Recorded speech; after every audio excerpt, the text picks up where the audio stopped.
Hola con todos, bienvenidos una vez más al quinto Congreso Internacional IDEA. Vamos a tener hoy una ponencia muy interesante. Bienvenido Sergio Forste.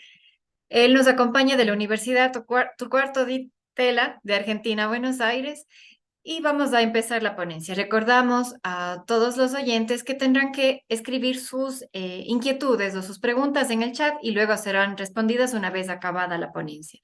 Te doy la bienvenida. Tu ponencia tomará 20 minutos. Perfecto, muchas gracias. Buenas tardes a todos y a todas. Para mí es un placer enorme presentarme acá de nuevo en el Congreso de IDEA y bueno, espero que les sea interesante los problemas donde estoy investigando, donde estoy trabajando estos últimos años. Lo que voy a presentar se llama Modelo de Proceso Creativo Dinámico por Actualización, un campo fértil para desarrollar metodologías en la creación artística y colaborar con la pedagogía de las artes. Y la creatividad está muy valorada, es evidente, en distintas áreas del conocimiento y muy particularmente en todas las líneas y las ramas de las artes.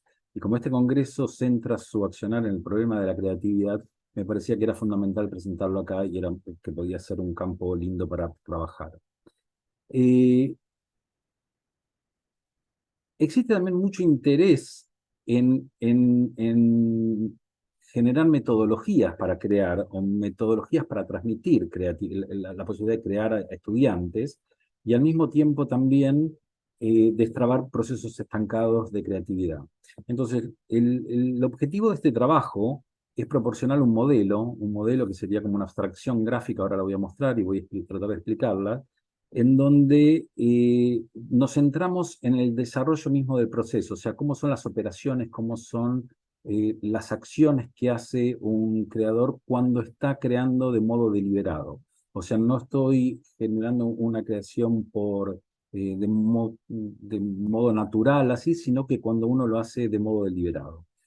La representación de estos aspectos teóricos y operativos son interesantes porque no es que es una metodología, sino que permite generar muchas metodologías de crear. Esto es lo que lo voy a mostrar en un rato. Pero me parece muy interesante y tengo que aclarar un par de cosas antes de mostrar el modelo, que es de las diferentes dimensiones que tiene el problema de la creación o del crear, eh, que son, en principio se trata, en general, se estudia en muchas disciplinas como la capacidad personal, ¿no? Como esta intuición que uno tiene, esta iluminación, esta cosa natural que sale a un creador, un artista.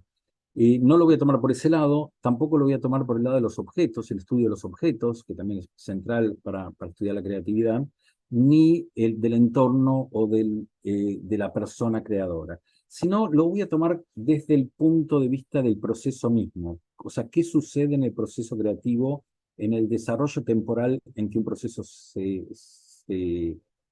expresa y se abre? Entonces, el modelo que estoy proponiendo no se opone a estas capacidades creativas personales, eso me parece súper importante avisarlo y comentarlo, sino que es complementario.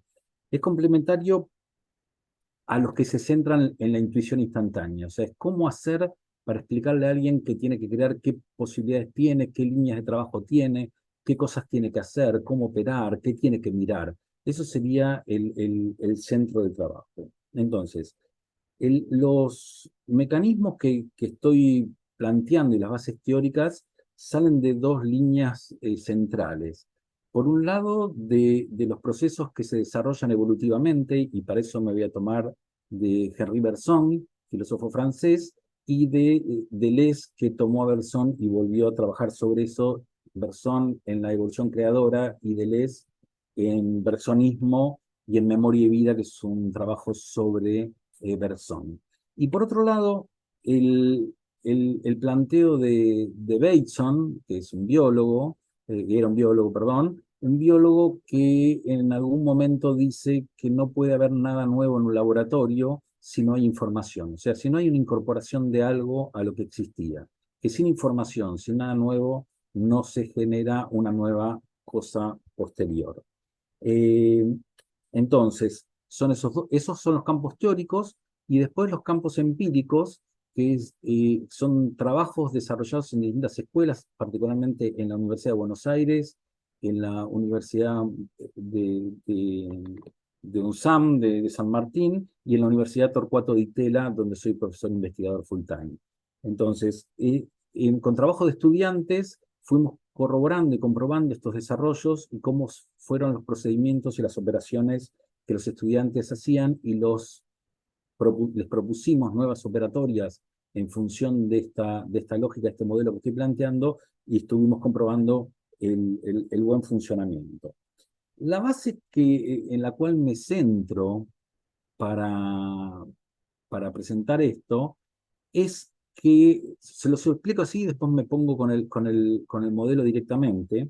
Estamos hablando que es un desarrollo, o sea, que tiene un tiempo, no es una cosa que es automática, como la intuición artística o como la intuición creadora, sino que es un desarrollo que se produce en el tiempo y como es voluntario, es deliberado, o sea, uno lo hace a propósito, la pregunta es, ¿cómo es que se hace eso? Y lo estamos imaginando que es una mutación gradual y que se produce con lo que llamamos el mecanismo de actualización. O sea, un mecanismo de actualización, ahora lo voy a explicar en el gráfico y va a ser mucho más claro, se trata de incorporar información a algo que ya existe, ese algo que ya existe trata de adaptarse, como la evolución misma de la vida, pero no sirve solo adaptarse porque la lógica adaptativa en todo caso es convergente y cierra y no abre creativamente, sino que aparte aprovecha aquello con lo que se encuentra para generar un campo divergente y generar una novedad.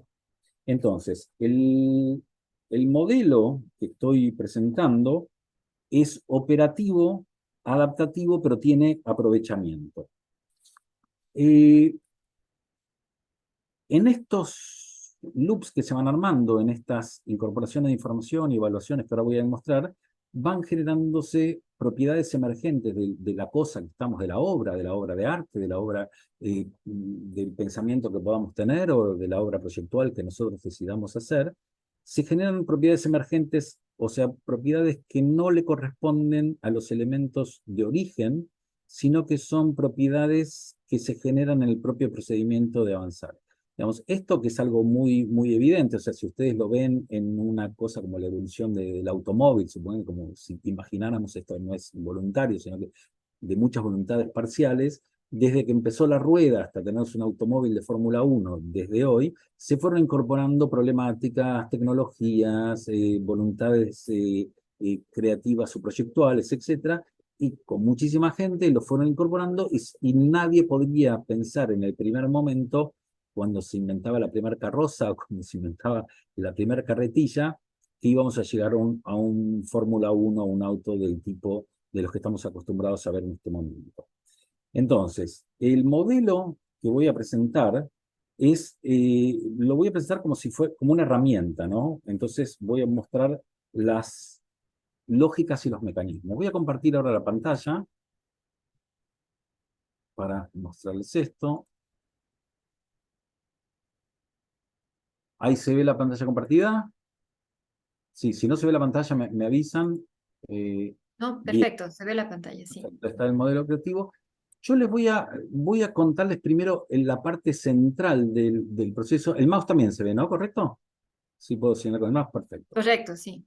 Perfecto. Entonces, imaginemos, para poder entender este mecanismo que les estoy planteando, que la obra ya se está desarrollando, porque el primer momento es un poco más complejo, lo vamos a presentar en un rato.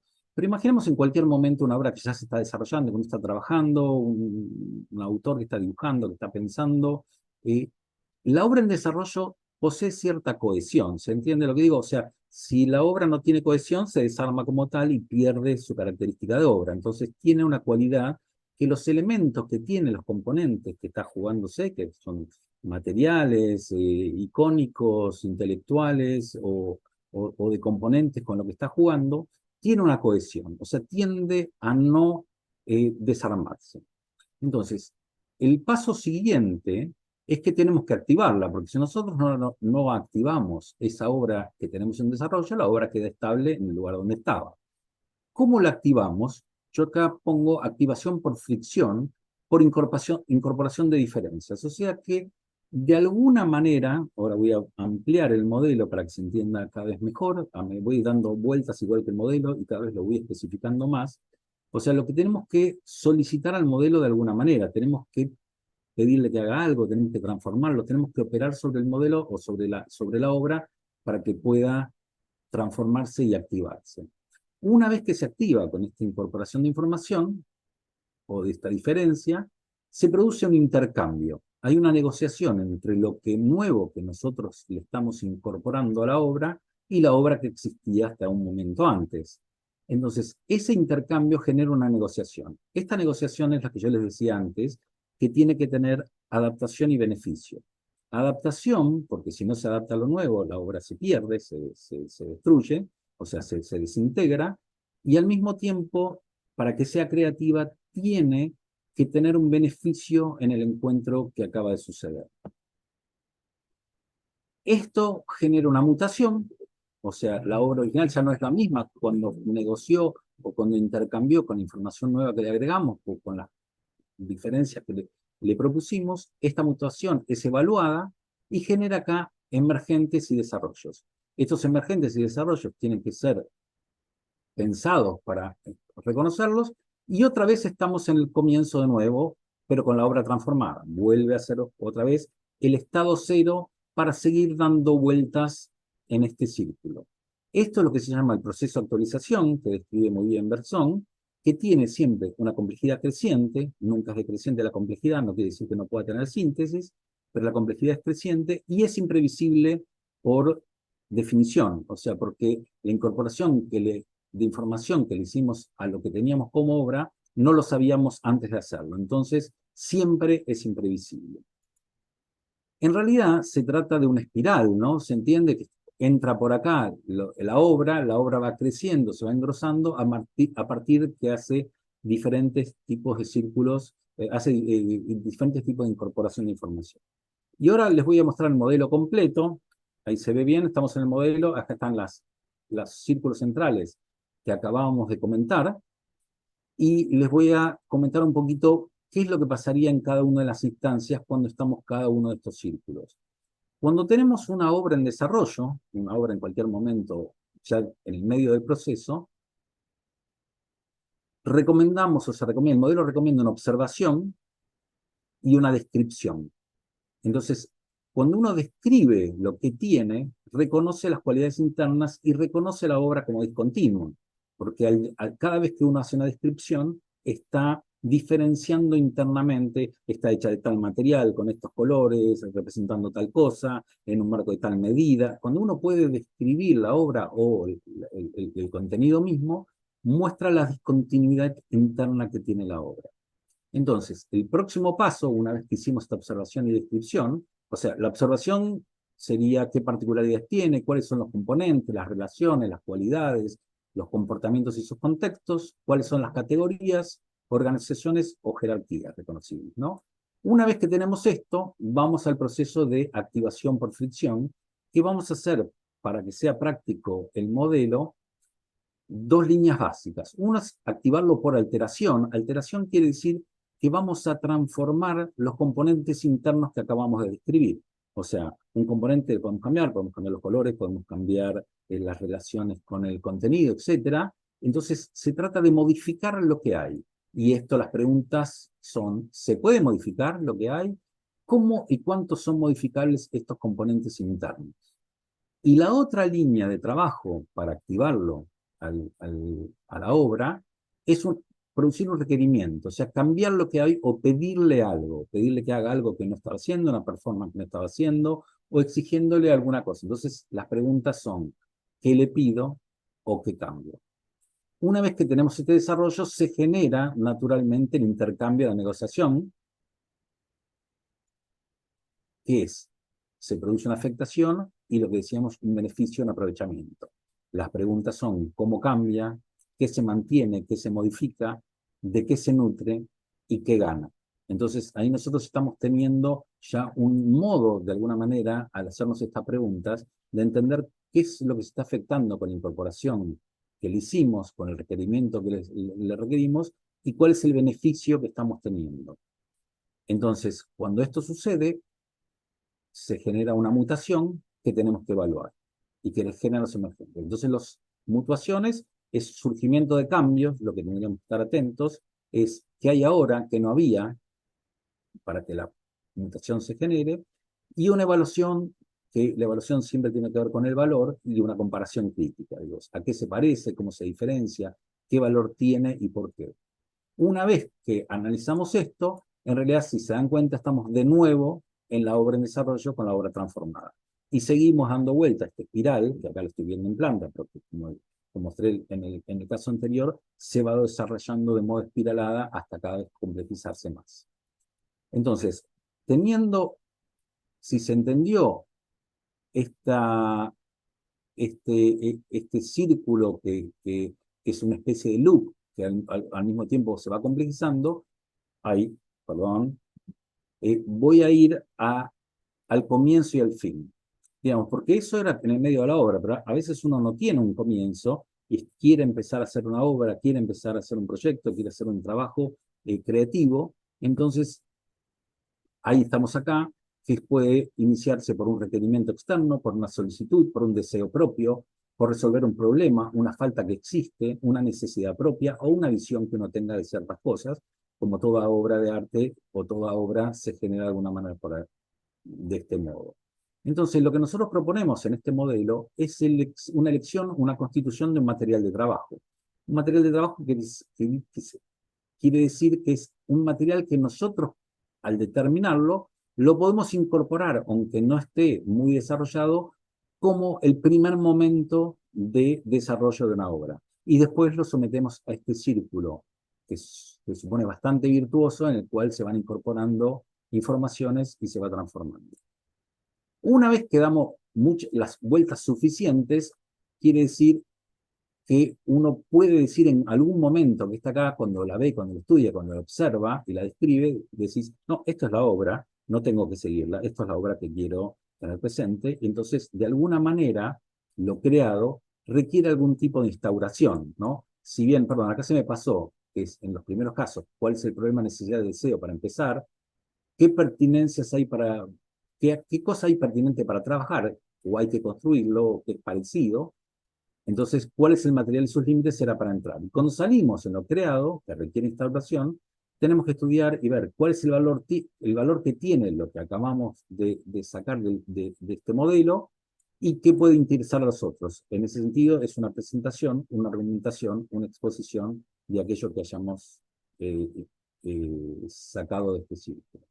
Lo que me parece interesante en este campo es que no es que hay que hacerlo de una manera, sino que hay muchas maneras de poder producir metodologías. Por ejemplo, si alguien está estancado en un proceso creativo, uno le puede decir, bueno, ¿qué tenés? ¿Cómo es la información que tiene? ¿Qué le podemos incorporar? ¿Hay algo que le falta? ¿Hay algo que te gustaría que tenga? Se entiende que son preguntas como muy directas y muy sencillas y puede generar metodologías de trabajo como hemos logrado y hemos visto en muchísimas universidades en todos los procesos que estamos haciendo. O sea, nosotros lo hacemos en campos de las artes, en el campo de la arquitectura, en el campo de las letras, estamos haciendo en distintos campos artísticos pruebas empíricas para comprobar este desarrollo. O sea, no sé si, a ver, quiero explicar una cosa, a ver si se entiende más, tengo unos minutos, así me tomo el atrevimiento, tengo 2 minutos y ya termino. Sí, no hay Eh, problema.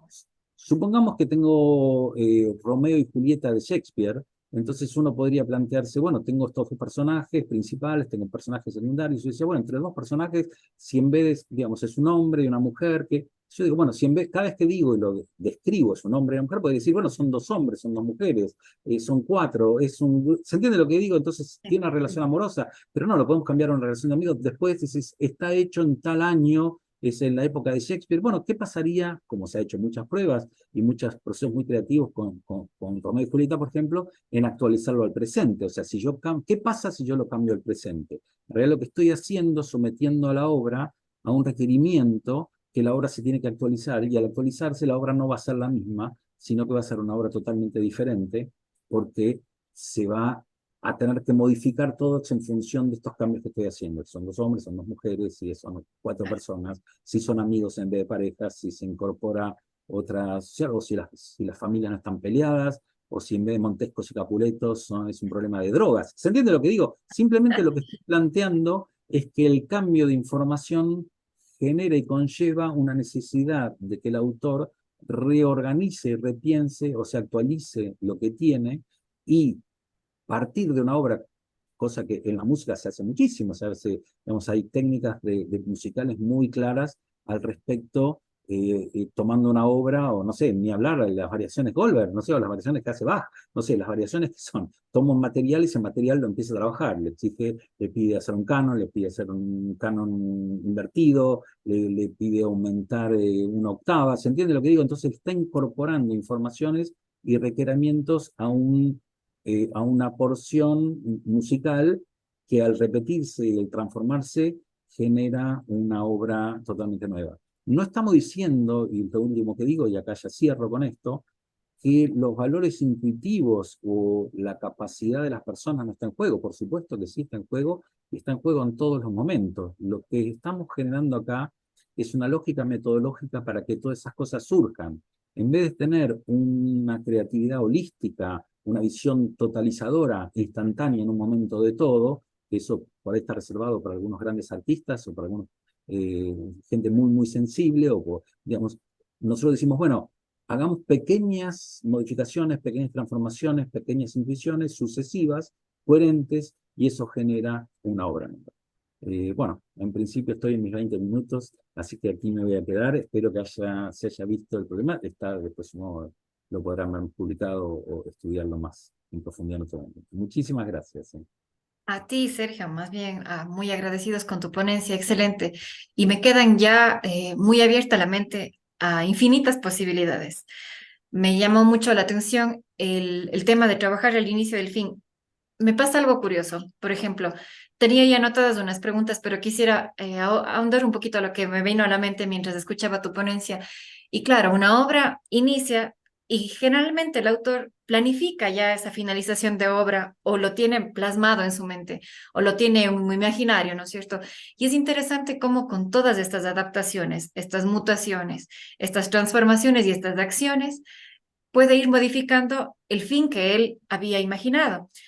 Entonces, Exacto. me parece muy interesante porque es importante también, ahora voy por otro lado, el autor imagina su obra finita, ¿no es cierto? Luego de todas las modificaciones y transformaciones, imagina su obra finita. Y como tú dijiste en el ejemplo de la última parte, me pareció muy, muy interesante y apropiado. ¿Qué tal si es que la obra de Shakespeare, de Romeo y Julieta, se adapta en otro entorno, se adapta en otro año? Capaz Exacto. para Shakespeare estuvo acabada la obra, pero para todos los demás no se acabó y la siguen adaptando y la siguen modificando. Exacto. Entonces, pero siguen modificándola, pero hay como una estructura, ¿no? Hablando de, imaginémonos que estamos en la parte arquitectónica, diseño de interiores, esa Sí. estructura, toda esa solvencia, esos cimientos se mantienen. Y por más que se adapte el entorno, hay un núcleo, o sea, hay un núcleo que no se transforma. Entonces, en tu modelo, cuando volví a revisar el modelo que tú muestras, las adaptaciones que este tiene, me parece interesante que siempre el marcado inicio que tú decías desde el inicio del bucle o el inicio del loop, yo le siento que esa es la estructura de los cimientos que le va conformando a la obra. Sí, yo ahí tengo dos líneas de trabajo y dos líneas de pensamiento.